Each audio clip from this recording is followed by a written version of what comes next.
విజయవాడలో మంత్రి నాదెండ్ల మనోహర్ మాట్లాడుతున్నారు. ఇప్పుడు లైవ్ చూద్దాం. ఆదుకోవాలనే ఆలోచనతోటి ఈ కార్యక్రమం తీసుకొచ్చాం.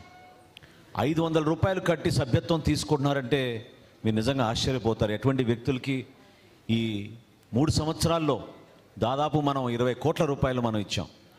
20 కోట్ల రూపాయల్లో ఎంతో బాధాకరమైన విషయం ఏంటంటే మనం ఒక 344 జన సైనికులు ప్రాణాలు కోల్పోయారు. కానీ కోల్పోయిన ప్రతి కుటుంబానికి పవన్ కళ్యాణ్ గారు ఇచ్చిన 5 లక్షల రూపాయలు ఆ చెక్ తీసుకెళ్ళి మనం అందించినప్పుడు ఆ కుటుంబానికి ఒక భరోసాగా నాయకత్వం అంతా కలిసి వచ్చి చాలామంది పాపం ఈ రోజుకి పేదరికంలో ఉన్న కుటుంబాలు వాళ్ళకి 5 లక్షల ఆర్థిక సాయమే కాకుండా పార్టీ నుంచి మేము మీకోసం నిలబడతాం, మీరు ధైర్యంగా ఉండండి, ఎటువంటి సమస్యలు వచ్చినా కూడా మా పార్టీ నాయకులు మీకు అండగా నిలబడతారని మనం ఈ క్రియాశీలక సభ్యత్వం ద్వారా మనం తీసుకెళ్ళగలిగాం. విజయవాడలో ఈరోజు ప్రారంభించాల్సిన ప్రత్యేకత మీ అందరికీ తెలుసు. ఎందుకంటే గత 2 సంవత్సరాల నుంచి ఒక ఆన్వాయితీగా క్రియాశీలక సభ్యత్వం మనం విజయవాడ నగరంలోనే ప్రారంభించుకుంటున్నాం.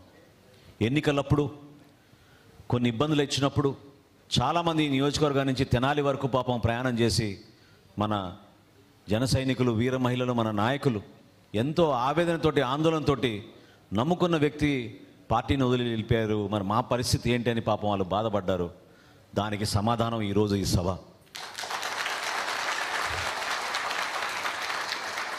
నేను ఆ రోజు చెప్పాను, ఆ రోజు ఎవరైతే బాధపడ్డారో వాళ్ళందరినీ ఓదార్చి చెప్పాను, పార్టీలో వ్యక్తులు ముఖ్యం, కానీ వ్యక్తుల వల్లనే పార్టీ ముందుకెళ్తుంది, వ్యవస్థని ఆ విధంగా నిలబెడుతుంది అనుకుంటే మాత్రం అది పొరపాటు. మనం ఎంత గౌరవంగా ఉండి ఎంత కష్టపడి నిజాయితీగా నిలబడతామో ఆ వ్యవస్థే మనకి ఆ అండేస్తుంది, ఆ నీడేస్తుంది. అంతేగాని వ్యక్తిగత స్వార్థాల కోసమో కారణాల కోసమో కేవలం దూషించే ఒక ప్రణాళిక సిద్ధం చేసుకుని ముందుకెళ్తే నష్టం జరిగేది చివరికి అంతిమంగా వాళ్ళకే. ఎందుకంటే నిజాయితీగా ఎంతమంది పార్టీ కోసం కష్టపడి నిలబడ్డారో మీరు చూశారు. ఈరోజు ఇక్కడ ఉన్న ప్రతి ఒక్కరు నాయకులు నాకు తెలుసు, ప్రతి ఒక్కరు నాయకులు నేను 3 సంవత్సరాలు నేను చూస్తున్నాను. ఏ విధంగా పార్టీ కార్యక్రమం అంటే వాళ్ళు సొంత నిధులు ఖర్చు పెట్టి పార్టీ కోసం కృషి చేసిన వ్యక్తులు ఎంతమంది నిలబడ్డారో మీ అందరికీ తెలుసు. ధైర్యంగా నిలబడ్డారు.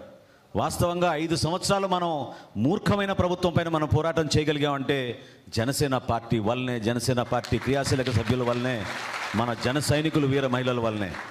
ఎలా మర్చిపోతారు ఆ రోజు మనం చేసిన పోరాటాలు? ఎన్ని కేసులు పెట్టారు, ఎన్నిసార్లు హౌస్ అరెస్టులు చేశారు. మన పార్టీ అధ్యక్షులు కూడా చివరికి జనవాణి కార్యక్రమానికి హాజరవుతా ఉంటే దాన్ని కూడా అడ్డుపడే పరిస్థితి తీసుకొచ్చిన రోజులు మీరు ఎట్లా మర్చిపోగలుగుతారు?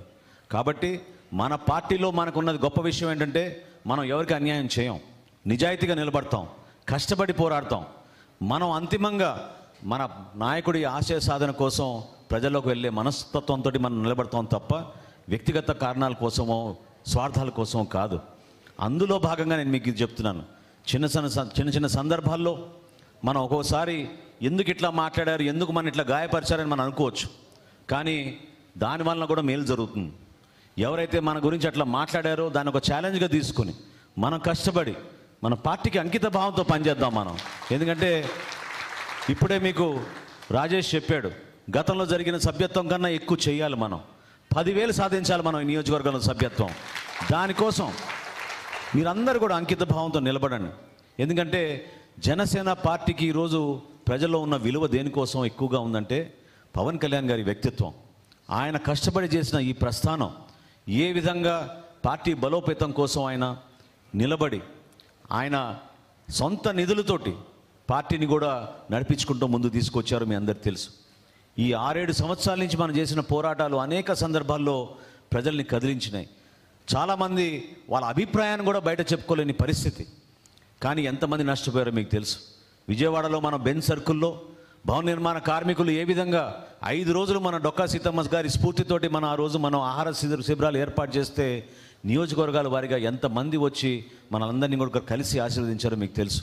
అదే రోజున భవన నిర్మాణ కార్మికులు మాకు ఆరోగ్య సమస్యలు ఉన్నాయంటే ఆ రోజున కూడా మనం నిర్ణయం తీసుకుని శని ఆదివారాల్లో మనం వాళ్ళకి మెడికల్ క్యాంప్ కూడా ఏర్పాటు చేసి వాళ్ళందరినీ కూడా ఆదుకోగలిగాం. ఆ విధంగా మనకి స్పందించే మనస్తత్వం ఉంది మన పార్టీలో. ఒక్క పవన్ కళ్యాణ్ గారి పిలుపుతోటి ఎక్కడెక్కడి నుంచో ఇతర దేశాల నుంచో కూడా ఎంతోమంది వ్యక్తులు వచ్చి పార్టీ కోసం కష్టపడదాం, నిలబడదాం అనే ఒక స్ఫూర్తిని ప్రతి చోట కూడా మనకు కనపడుతూ ఉంటుంది. ఈరోజు మన ప్రభుత్వంలోకి వచ్చాం. కూటమి ప్రభుత్వంలో మనం ఒక భాగస్వాములుగా గర్వంగా రాష్ట్రానికి ఉప ముఖ్యమంత్రి మన పవన్ కళ్యాణ్ గారు మన పార్టీ అధ్యక్షులుగా నిలబడినందుకు మనందరం కూడా ఒక మంచి నాయకత్వం కలిసి పనిచేయాలి.